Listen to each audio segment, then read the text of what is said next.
Assalamualaikum warahmatullahi wabarakatuh. Perkenalkan, saya Karina Hairunisa dari jurusan S1 Akuntansi, Fakultas Ekonomi dan Bisnis Universitas Lambung Mangkurat. Pada kesempatan kali ini, saya akan membahas topik seputar perang dagang antara Amerika Serikat dan Cina, yakni upaya apa saja yang telah dilakukan oleh Amerika Serikat dan Cina dalam menghentikan perang dagang yang terjadi di antara mereka. Nah, sebelum itu, kita ketahui dulu nih apa sih yang menyebabkan terjadinya perang dagang di antara dua negara adidaya ini. Nah, singkatnya, Amerika Serikat ini merasa terancam akan pesatnya perkembangan ekonomi di negara Cina, yang memungkinkan negara Cina ini akan mengambil alih Amerika Serikat sebagai negara dengan perekonomian terbesar di dunia. Jadi, dalam perang dagang ini, basically Amerika Serikat dan Cina ini terjebak dalam suatu perlombaan di mana mereka saling menaikkan tarif satu sama lain. Jadi, Amerika Serikat ini memberlakukan tarif yang tinggi pada produk Cina, dan Cina pun membalas dengan memberlakukan tarif yang lebih tinggi pada produk Amerika Serikat. Kira-kira singkatnya seperti itu.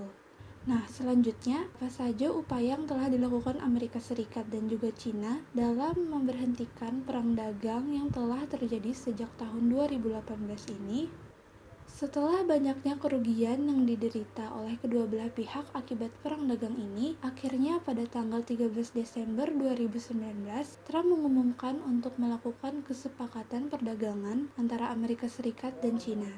Pada hari Rabu, tepatnya tanggal 15 Januari 2020, di White House, Washington DC, Presiden Amerika Serikat Donald Trump dan Wakil Perdana Menteri Cina, Liu He, menandatangani perjanjian bersejarah yakni Phase One Trade Deal, yang berisikan reformasi struktural dan perubahan pada rezim ekonomi dan perdagangan Cina di bidang kekayaan intelektual, transfer teknologi, pertanian, layanan keuangan, mata uang, dan valuta asing. Dalam kesepakatan ini, Cina mengajukan action plan untuk memperkuat perlindungan kekayaan intelektual dalam jangka waktu 30 hari sejak berlakunya perjanjian, sesuai dengan Fakta Perdagangan. Proposal tersebut akan mencakup tindakan yang akan diambil Cina untuk melaksanakan kewajibannya dan tanggal berlakunya setiap tindakan.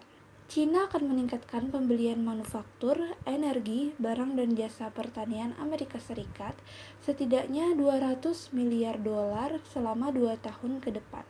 Cina berjanji untuk melindungi kekayaan intelektual perusahaan Amerika Serikat, berhenti memaksa perusahaan Amerika untuk mentransfer teknologi guna mengakses pasar Cina, membuat komitmen untuk membasmi penjualan barang palsu, meningkatkan akses pasar Cina dalam perusahaan jasa keuangan.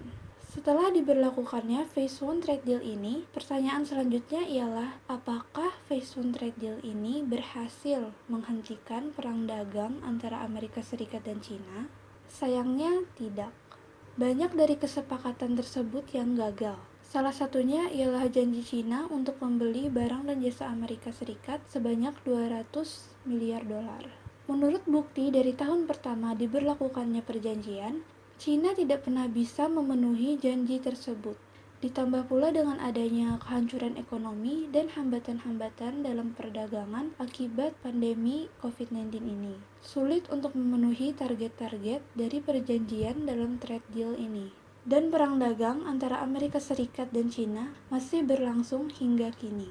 Semoga saja perang dagang antara Amerika Serikat dan Cina ini segera berakhir, dikarenakan banyaknya kerugian yang ditimbulkan akibat perang dagang ini. Tidak hanya bagi Amerika Serikat dan Cina, namun juga bagi negara-negara lain, termasuk Indonesia. Sekian dari materi yang saya sampaikan. Wassalamualaikum warahmatullahi wabarakatuh.